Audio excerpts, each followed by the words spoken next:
America और Saudi अरब के दरमियान एटमी ताकत यानी न्यूक्लियर एनर्जी को लेकर एक बड़ा मुआहिदा होने जा रहा था, लेकिन अब इसमें एक जबरदस्त मोड़ आ चुका है।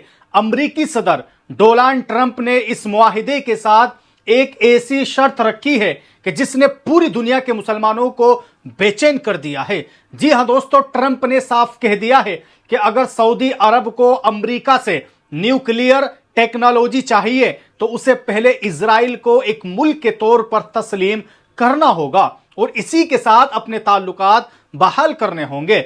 आइए इस पूरे मामले को समझते हैं कि असल में हुआ क्या है कि अमेरिका और सऊदी अरब ने तवानाई यानी एनर्जी के शोबे में एक मुआहिदे का ऐलान किया। इस मुआहिदे पर अमेरिका की एनर्जी सेक्रेटरी क्रिस राइट और सऊदी अरब के वजीर शहजादा अब्दुल अजीज बिन सलमान ने दस्तखत भी कर दिए हैं। इसके बाद इस मुआहिदे को कानूनी तौर पर मंजूर भी कर लिया गया। अमेरिकी पार्लियामेंट यानी कांग्रेस भी भेज दिया गया ताकि वहां इसकी जांच पड़ताल की जा सके।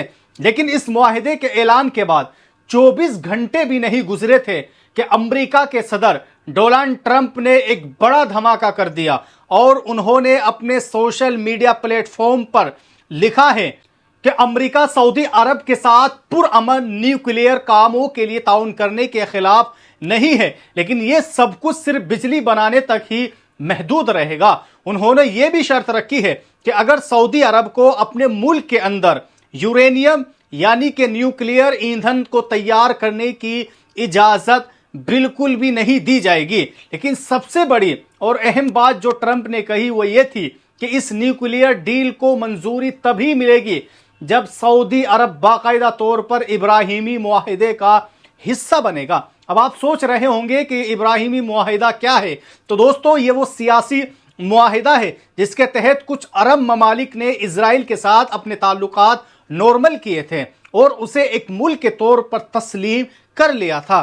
डोनाल्ड ट्रंप चाहते हैं कि सऊदी अरब भी इस मुआहिदे में शामिल हो, यानी इजराइल के साथ अपने सफारती और तिजारती ताल्लुकात कायम करे। तभी अमेरिका सऊदी अरब को परमाणु बम बनाने की इजाजत देगा। अब आइए दोस्तों, अगली खबर के ताल्लुक से बात करते हैं कि हम सब जानते हैं कि रामपुर में आजम खान यूनिवर्सिटी मोहम्मद अली जौहर को यूपी हुकूमत बुलडोजर चला देना चाहती है। अब इस पूरे मामले के ताल्लुक से जमीयत उलमा हिंद के सदर हजरत मौलाना महमूद असद मदनी का भी बयान आ चुका है। आखिरकार हजरत मौलाना महमूद मदनी ने इस पूरे मामले पर क्या कुछ कहा है, आइए देख लेते हैं। हजरत मौलाना महमूद मदनी ने इस पर अफसोस का इजहार करते हुए यूपी हुकूमत से अपील की है कि रामपुर की जौहर यूनिवर्सिटी सिर्फ ईंट और पत्थर का ढांचा नहीं है, बल्कि यहां हजारों तलबा का मुस्तकबिल वाबस्ता है।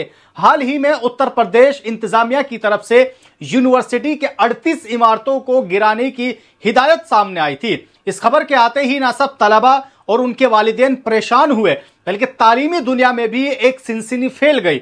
जमीयत उलमा हिंद इस पर गहरी तशवीश जताते हुए कहा है कि यह फैसला कानून, इंसाफ और रियासत की आईनी जिम्मेदारियों पर संगीन सवाल खड़ा करता है।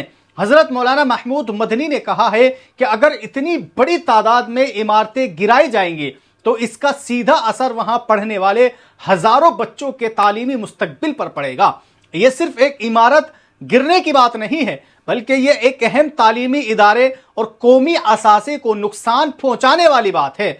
उन्होंने बहुत सफाई से एक बात और कही है कि अगर बिलफर्ज इमारत की तामीर या नक्शे में कोई कानूनी खामियां भी है तो उसका मतलब यह हरगिज नहीं होता कि सीधा बुलडोजर चला दिया जाए। असल में कानून खुद क्या कहता है, अगर हम उत्तर प्रदेश के 1973 के urban planning and development act की दफा 27 को देखें तो उसमें साफ लिखा है कि अगर किसी इमारत के नक्शे में कोई कमी या गलती हो तो इंतजामिया के पास और भी कानूनी रास्ते मौजूद होते हैं। यानी अगर कोई इमारत इलाके के मास्टर प्लान को मुकम्मल तौर पर खराब नहीं कर रही है तो इंतजामिया नए नक्शे की मंजूरी दे सकती है, गलतियों को सुधारने का मौका दे सकती है, या फिर जुर्माना और डेवलपमेंट चार्ज लेकर इस इमारत को कानूनी शक्ल दी जा सकती है। इसे आसान लफ्जों में कंपाउंडिंग और रेगुलाइजेशन कहते हैं। यह कोई नई बात नहीं है, बल्कि पूरे मुल्क में ऐसा होता आया है।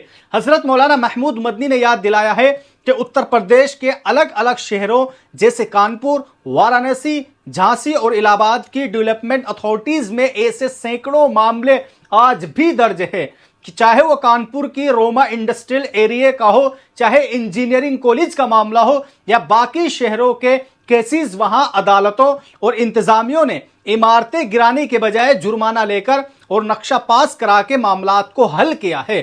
جب باقی جگہوں پر سدھار کا راستہ اپنایا جا سکتا ہے تو ایک تعلیمی ادارے کے معاملے پر ایسا کیوں نہیں ہو سکتا ہے؟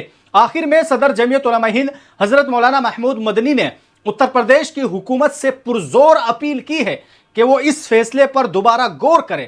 بچوں کے مستقبل اور اس قومی تعلیمی اثاثے کو بچانے کے لیے قانون میں موجود متبادل راستوں کو ترجیح دی جائے۔ دوستو، تعلیم کسی بھی ملک یا سماج کی بنیاد ہوتی ہے، اور جب بات ہزاروں بچوں کے مستقبل کی ہو تو فیصلے بھی ہمدردی، قانون اور انصاف کے دائرے میں رہ کر ہونے چاہیے۔ تو بہرحال دوستو، آپ سب لوگوں نے اس ویڈیو کے اندر یہ کچھ دو وائرل خبریں دیکھی، جس میں سے آپ نے دیکھا کہ کس طرح سعودی عرب اور امریکہ کے بیچ ایک ایسا معاہدہ ہونے جا رہا ہے کہ جس میں سعودی عرب کو امریکہ نے یہ بات کہی ہے کہ اگر تمہیں پرمانو بم بنانا ہے اور تمہیں پلانٹ لگانے ہیں تو ہماری ایک شرط ہے، وہ یہ ہے کہ تمہیں اسرائیل کو ایک ملک تسلیم کرنا پڑے گا اور ساتھ میں اس کے ساتھ معاہدہ بھی کرنا پڑے گا، اس کے ساتھ تعلقات بھی بنانے پڑیں گے۔ اب یہ تو آنے والا وقت بتائے گا کہ سعودی عرب اس پر کیا سٹینڈ لیتا ہے، سعودی عرب اس پر کیا بیان دیتا ہے۔ آپ سب لوگوں کے ذہنوں میں کیا ہے؟